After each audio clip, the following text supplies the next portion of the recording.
ಹೊಡೆದನ 3 ಫೇರ ಒಳಗ ಹೊಕ್ಕನ ಬಂದು ಊರ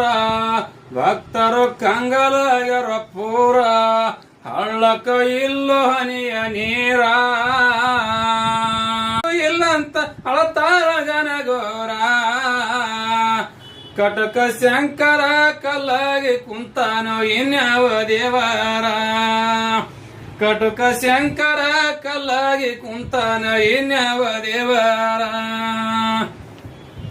ಬಂದವ್ರಿಗೆ ವರ್ಷನೋ ಕಣ್ಣೀರ ತಮಗೊಳೆ ಹಾಕಬೇಡ್ರು ನೆಟ್ಟುಸಿರ ನಂಬದವ್ರಿಗೆ ಆಗತ್ತೇನೋ ಬಂಗಾರ ಮಣಿ ಮೇಲೆ ಹಚ್ಚನೋ ಭಂಡಾರ 3 ತಾಸಿನಾಗ ಮಳೆಯ ಕರೆದನು ಸೋಸಿದರ ಅಂಕಾರ ನಮ್ಮ ಪಾಲಿಗೆ ಭಗವಂತ ಬಂದೆಂದು ಹಾಕಿ ಜಯಂಕಾರ ನಮ್ಮ ಪಾಲಿಗೆ ಭಗವಂತ ಬಂದೆಂದು ಹಾಕಿ ಜಯಂಕಾರ